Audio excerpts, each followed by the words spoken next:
So everyone keeps saying that San Antonio is one of the most affordable big cities to live in the entire country. And while that is true, there are a lot of hidden costs that you really need to know about and things that I'm going to break down for you in this video today. Make sure you stick around all the way to the end though, because after going through all the nitty-gritty details about everything you need to know about the cost of living in San Antonio, we're going to talk about exactly how much you need to make to live comfortably here in San Antonio. So let's start off with the biggest chunk, of course, and that is housing. So from last year to this year, housing prices, and especially the median price of homes, has actually increased about 3%. We're up to about a median price point of about $278,000. It's different depending on which resource you look at. And of course, it also depends on what location you're looking at. If you're looking at New Braunfels, the median price point over there is about $355,000, which is up just about a point and a half from last year, not growing nearly as quickly over there. You look at Bernie, you're looking at about $422,000. And Alamo Heights, you just skyrocket up there as well because you're at $745,000 down in Alamo Heights. And looking at one of the more popular neighborhoods in the San Antonio area is Stone Oak. So you look at about $360,000 house up there, which again, for those 3-bed, 2-bath, 1,800 square foot houses in the hills of Stone Oak,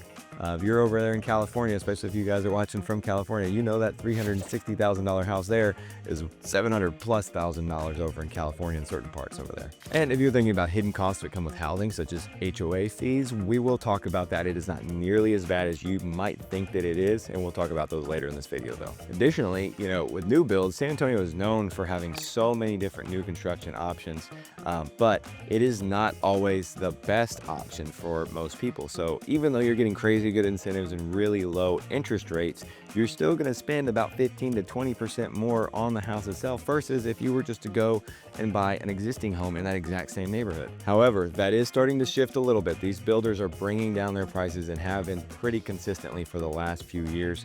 And we are looking at price drops in certain neighborhoods such as Legend Heights and New Braunfels, or the ranches at Creekside up in Bernie, where they're dropping prices anywhere from like $60,000 all the way up to, I've seen $120,000 price drops on some of these houses. Now, although you may pay a little bit more on price for the brand new home, you are going to get a lot more energy efficiency, so your utility bills are probably going to be a little bit lower. But on the flip side, pretty much all of these new construction neighborhoods have HOAs, and so you're going to have some HOA fees. And you cannot forget about closing costs. So when you're going to purchase the home, on top of your down payment, which can range from zero if you're a BA buyer, or there's also 0% down FHA and conventional loans now as well. For those of you guys that are interested and want to reach out and talk to me about that, we can do that. In addition to your down payment, you have your closing costs, which typically range about 1 to 2% of the overall price of the house. So overall, if you're looking at, let's say, a $400,000 house, looking at putting 10% down, so $40,000. If you say 1 to 2%, so you're looking at $4,000 to $8,000 in closing costs. So overall, you're looking at about $44,000 to $48,000 overall cash to close on this house at a 6.5% rate, which is what they currently sit at on most typical rates. And that has actually been going down over the last week as of the start of this video. That could change by the time we post this, but 6.5% rates is going to get you about a $2,400 a month principal and interest only payment. That doesn't even include your property taxes or your insurance. So when it comes to property taxes, that is obviously a huge pain point for a lot of people that are considering moving to San Antonio and to Texas. So in Bexar County, and especially looking at the city limits of San Antonio, you're looking at a pretty wide range of property taxes. Average here is about 2.2 to 2.6%. Again, still very high compared to some of the other surrounding suburb areas, but let's look at that same $400,000 house. You're looking at $8,800 to $10,400 a year. That's without any of the other exemptions, but you're talking $730 to $870 additional per month just on property taxes. So we're talking nearly a third of the overall payment that comes from just your principal and interest is going towards property taxes as well. But this is also why it pays to know which area you're buying in, because although the city of San Antonio has much higher property tax rates in the surrounding areas, if you're looking just outside the city limits, you can go from a 2.5% to moving just a couple miles down the road, and you're now at a 1.8% property tax rate or even lower. You look at Comal County, you're looking at an average of like 1.4 to around 1.8 to 2% property taxes. And you have to make sure that when you buy this house and you move into it as your primary residence, you have to apply for that homestead exemption and get that locked in. And you're going to save a significant amount of money. You save on average, just depending on what you're looking at, it's $100,000 off currently. Your school portion of your taxes is like 60 to 70% of the overall tax rate. And so you're saving around like $1,000 to $1,500 per year, depending on what your actual tax rate is for your school districts. In addition to the exemption of the price of the property taxes as a whole, it reduces the amount that they can actually increase your property taxes every single year. So something that kind of confuses a lot of people is that Texas is a non-disclosure state. So that means that the county appraises the value of those homes separately than what you would actually appraise it for on the open market with a true, real estate appraiser. So for me, as a real estate agent looking at it, they don't get to see what you actually buy that house for unless you tell them. And there are reasons to do that. If your property tax value is actually higher than what you actually purchased the property for, you want to tell them what you purchased the property for to bring it back down to that value. But there's a lot of cases where the value of the home for the county and for the property taxes is significantly lower than what you actually bought the home for. So your taxes could actually be completely different and less, and not based off of what you actually purchased that home for. So it's a kind of a unique system in the way that works. Now let's talk about insurance a little bit. So the average homeowner's insurance in San Antonio ranges from about $2,000 to $4,000 a year, and it's higher in certain areas when you have, say, a higher hailstorm risk, or if you're in one of those flood zones, which again is relatively rare. Now, car insurance typically ranges from like $110 to $140 a month, so it's not drastically crazy. But make sure that you guys are looking at your insurance options. I've got a couple really good insurance guides if y'all need some recommendations, but you can of course save a lot by bundling everything together with one provider. So now that we've covered the big housing expenses, I want to get into what it would actually cost to remodel and actual construction costs here in San Antonio. So before we get into that though, please hit that subscribe button and continue to see all the tips and tricks that I talk about weekly about San Antonio, and all the neighborhood tours and everything that we go over on a weekly basis regarding to everything around San Antonio. So if you are planning to buy a older home, maybe one that needs a ton of work and needs to be completely remodeled on the inside, or you're just looking at doing some minor cosmetic repairs and fix-ups and things like that, you need to know some of these costs before you get into all of those details. Now, these things scale from, more simple homes, smaller homes, lower priced homes, all the way up to these luxury remodels. But if you're looking at just doing let's focus on kitchens first, right? If you're looking at just doing countertops and backsplash, you're probably looking at around that $10,000 range. And of course, that can easily scale up to a luxury remodel on a higher end. You're looking at well over $100,000. So same thing goes for bathrooms. If you're looking at a simple job for, maybe a half bath, $5,000-$10,000 or so, depending on the contractor, but going on up to a full master bath, up to $50,000 potentially. I mean, it's, again, very, very wide range with this kind of stuff. Now, when you're looking at flooring, I've seen some, relatively decent prices, especially if you're just looking at the LVP tile, which is kind of nice stuff, that floating floor that it's kind of a newer style, better than the laminate floors that kind of peel up and stick to the floor. It's way better than that stuff. But I've seen costs from around $4 a square foot purchase and install, all the way up to $8.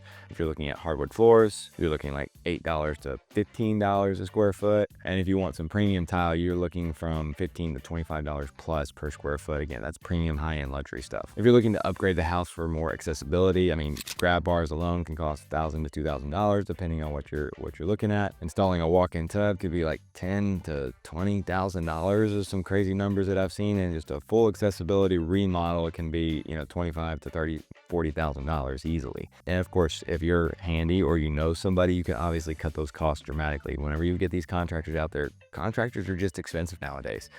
Let's talk pools, for instance. That's a question I get a lot. A lot of people are looking for pools. They're coming to the Texas heat. They don't want to deal with the heat. They want the pool immediately. So they want to buy the house with the pool, but it's not as common as it is in certain other areas. So maybe we need to find a house that you can get for a better price and then put that pool in yourself. Well, you're probably starting at that $75,000 to $80,000 range. And I've seen pools easily go up to $100,000, $150,000 depending on how high end you want it. And another option a lot of people are looking at now too is adding a casita to their house, where they're bringing the in-laws with them. They want to, make kind of a multi-family dwelling unit, kind of a family compound, if you will.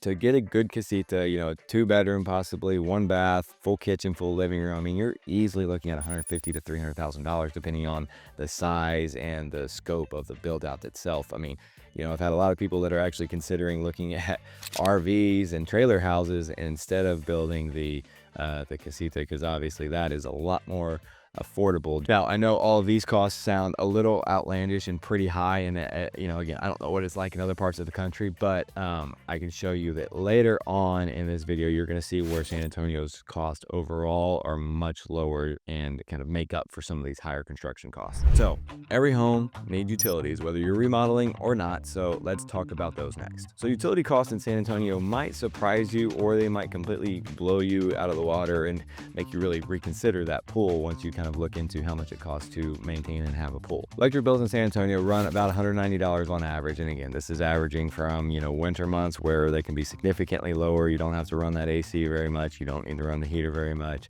all the way up to those summer days like in July where we are today, where your bills are going to go all the way up to $250, $300+ a month, and that's going off of a 12 cents per kilowatt hour rate, which is actually about 13% lower than the US average. So just give you guys an idea, I've got a 2,500 square foot house. My electric bills currently are about $250 a month, and that's the most that they'll ever get. Down in the winter months, I've had them as low as like $80 a month. So it again, very big drastic range, but it's not ever super crazy in my opinion. So when it comes to typical water uses and water bills through saws in San Antonio, you're looking at like $40 to $80 a month, which is pretty normal for most people unless you are really watering your yard quite a bit. One thing to note, which I've talked about in a couple other videos, is that San Antonio is a utility provider monopoly. Essentially, you don't get to go and shop around for utility providers. You use CPS and you use saws. Whoever is providing the utilities for your home in your neighborhood is who you have to use. There is no options there.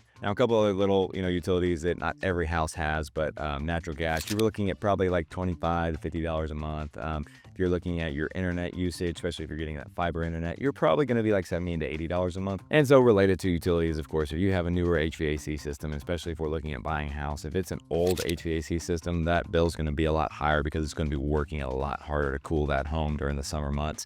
If you got a newer system, maybe it's oversized for the house, you're going to save significantly on your bill. Another thing to consider is solar. So, I'm not a huge fan of solar personally, but some of the numbers I've looked at are pretty interesting. So on average, they cost about $23,000 purchase and install for the San Antonio area.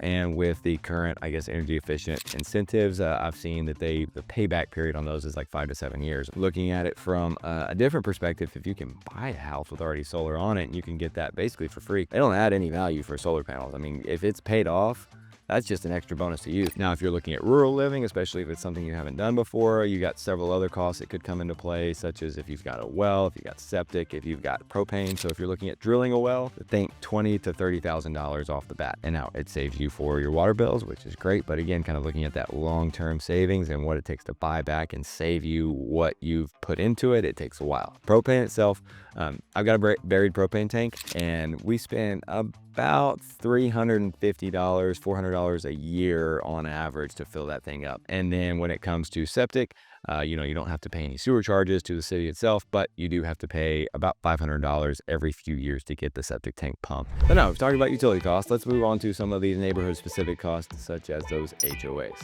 So HOAs in San Antonio are completely different than what a lot of you are probably expecting. In San Antonio, the typical new construction community, like I said, has an HOA, but the kicker is that you have much lower costs than what you might be expecting. So even some of these that have the pools, the clubhouses, the big playgrounds, these amenity centers that are really amazing for these communities are only paying, $800 to $1,200 a year. So less than $100 a month in most cases for these big amenity centers. In a lot of cases, there's some of these neighborhoods that, maybe don't have any real amenities, and you're just kind of paying for the HOA to kind of keep up with the neighborhood and make sure everybody's keeping up with their property. Again, kind of annoying in one part because, you want to just be left alone and leave it be. But For those neighborhoods, I've seen them be, $300 to $500 a year. So it's almost kind of worthless and it feels like you're not paying for anything, but they do some things, I mean, realistically. But the amenity centers such as, Esperanza, Cranston to Creekside, Barramundi and New Braunfels, Crossvine over there in Schertz and Cibolo area. A lot of those, you're looking at that, kind of $1,000 to $1,200, $1,500 a year total price for all the amenities that you're getting. Now, you look at some of the higher end luxury places such as the Dominion or Cordillera Ranch, and you're going to be up over $2,000 a year. One other expense that a lot of people don't think about is that if you're buying into one of these newer communities, they have what they call either like a neighborhood or community enhancement fee for new buyers that are buying into the community. And it's a one-time fee that you pay at closing as part of your closing costs. So it does increase those closing costs a little bit, but you're looking, it can be like $1,500 up to $2,500 kind of as a one-time charge, because in those gated neighborhoods, a lot of people don't know this, the HOAs actually have to maintain the roads and everything in that neighborhood. The county won't come and do any of that, so the HOA has to maintain it. So anytime you see a gated community, that's why the prices are a little bit higher on those HOA fees. Now, that kind of sums up all of our major housing costs, from utilities to the HOA fees to the cost of the house itself. Now let's get into your everyday life stuff. That is one of the reasons that a lot of people choose to come to San Antonio, is because of how affordable the overall cost of living is for everyday life. Groceries as a whole run about 6% below the national average, and you've got HEB to shop at, which is a big perk in and of itself. Overall, looking at the cost at HEB, you're looking at about like $3 a gallon for milk. You're looking at about, $4-ish or so for a dozen of eggs, and a loaf of bread looking at like $2 to $2.50. So just kind of give you some good ballpark ideas on what the groceries cost. In addition to groceries, another big benefit is that when you're going out to eat, you can go out to, any of these nice little Mexican restaurants or just any of these good places all over San Antonio. For me personally, I mean, I can't speak for everybody, but for my family of 5 to go out to eat, I can tell you our average bill is about like $55 or so for all of us to eat. And that includes appetizers, that includes drinks for all of us. Looking at overall averages for the groceries itself, the average family spends around $800 to $1,000 a month on groceries. Gas prices hover right now around like $2.75, $2.80 per gallon, which is one of the lowest costs in the entire country. Looking at overall like public transit costs, which again, San Antonio is not known for being a very big and friendly public transit place, so you do have a little bit of negatives there, but prices run about $38 to $45 a month through VIA. Now, overall healthcare costs, I don't have a great way to really itemize exactly what this is going to cost for each individual person, because it's so different. I mean, if you're a veteran, which is a large chunk of the people that live in San Antonio, of course, you can just go to the VA for your coverage, but on average, the San Antonio as a whole has 11% higher healthcare costs than the national average. Now, with that said, we do have a lot of great hospital systems in the San Antonio area. It's one of our most thriving industries. The San Antonio, Medical Center over there on the northwest side is the hub for the main large hospitals for all of South Central Texas. There's also multiple other medical centers in and around. There's one up in Stone Oak. There's another one on the northeast side. And then, of course, you've got everything related to the military bases around here, too. Now, another thing that maybe is not a typical thing that somebody would talk about in these cost of living videos is some tax benefits for retirees. So let's get into some of those. Now, and these aren't just related to retirees. Some of these apply to everybody. For example, Texas has 0 state income tax. For those of you guys that are on that fixed income, you don't have to worry about paying that extra state income tax. Additionally, you've got the over 65 homestead exemption. So you get an additional break on your property taxes. Additionally, I've helped a ton of people that are veterans that are retiring here in San Antonio, and especially those that have the 100% disability rating. You have 0 property taxes at all that you pay. That is $0. And lastly, when it comes to stuff specifically for retirees, if you're looking at a 55 plus community, there's not as many of those available in the San Antonio area, but the ones that are there, or even ones that are just maybe not labeled as 55 plus communities, but tend to have the amenities like the golf courses, the pools, everything else, that the costs are much lower than those areas. Like we already talked about the HOA cost. The most I've ever seen is maybe $200-300 a month total. I mean, it's very much drastically lower. I've even seen some lock it, leave it communities such as over in Cibolo Canyons by TPC Golf Course that are really a great value for the HOA dues that you have to pay. Now, for the question that I kept referencing throughout this video, how much does it actually take for me to afford to live in San Antonio? Let's kind of break that down here. And although it may not be included in this calculation, after this I will jump into a couple quick hidden and unexpected costs that not everybody should even have to worry about, but that can pop up club if you're not careful. The numbers that they state as far as what you need as a single adult to live comfortably in San Antonio, and you use the word comfortably however you want, is $87,000 a year. So that's a pretty solid salary. I mean, that's pretty high whenever the median household income is only $62,000, right? And if you're a family of four, this salary actually jumps. The required salary actually jumps to $200,000 a year. Again, I think that number is extremely high, because you look at some of the most affordable places here in and around San Antonio. There are people that are barely making six figures, that aren't even making six figures, that are able to live fairly comfortably. Overall, the cost of living in San Antonio is 9% below the U.S. average, which makes it, again, a pretty affordable place to live, looking at the comparison of every other place out there. When you're looking at your housing, you've got to expect it to take about 30% of your overall income, your total gross income. So kind of use those calculations to see about buying that house and seeing what those payments run with those property taxes and those insurance costs that we have to consider too. And on top of all of that, think about some of these tax exemptions that you get specifically with the property taxes, whether you're just looking at your primary residence or you're overall as a retiree, looking at those 65 plus exemptions. A lot of people and a lot of things that I've seen out there say that, the majority of people can, especially retirees, can live on 20 to 30% less here in the San Antonio area, just because of the benefits that it offers. And now, before we wrap up, let me share some of those last bit of hidden and kind of sneaky costs that a lot of people don't know about. Now, we're just going to fire through these real quick so that you have a real good idea of exactly some of these little things that we haven't talked about yet. First one is flood insurance. You could be looking at like $1,200 a year if you're in a flood zone and have to get flood insurance. If you're looking at droughts and you're having to water your yard constantly, I mean, your water bill can, of course, skyrocket because of that. Foundation issues, we've talked about them a lot on this channel. There's some more in-depth videos that you can go look at there. But if you're having to pay to repair that foundation that has, settled and failed because of the soil underneath it, you're looking at a minimum of $5,000 just to kind of stop the problem from happening, all the way up to $20,000, $30,000 to actually correct the problem and fix the foundation as a whole. You got a pool and you want to pay somebody to service it, you're looking at $150 to $300+ a month in servicing, and then that doesn't include the $100 to $150 per month in utility costs that it's going to cost you. Now, here's one that could cost you literally thousands of dollars if you don't do it, and that is file that homestead exemption. I can't tell you the amount of people property tax increases can kind of shock them quite a bit, especially if they haven't filed that homestead exemption, especially if you look at the last, during the pandemic when those prices went up 20%. I know people that didn't have their homestead exemption filed that their property tax bill went up $1,000 per month. We did kind of talk about this one, the mud taxes. If you're in a specific utility, a specific neighborhood that has a municipal utility district or a property improvement district or a water improvement district or any of those types of things, your property taxes can increase by almost 1% in those neighborhoods, depending on each one. So you really want to make sure you look at the property tax rate before you buy a house. All right, so now let's wrap up with my true take, honest take, for me personally, of whether or not San Antonio is actually as affordable as people make it out to be. The short answer is yes, of course. I mean, in my opinion, and you may just say that I'm just saying this just because I have to, because I'm not. I truly mean it. I've talked to a lot of people in a lot of places. Austin, our nearest neighbor, how expensive has that gotten over the last few years? San Antonio is still one of the most affordable big cities. It's the 7th largest city in the country, and it is a hub for people that are moving here because of its affordability. We're running about 9% below the national average. Our gas prices are significantly lower, so you can afford to live further away from work and pay for that commute.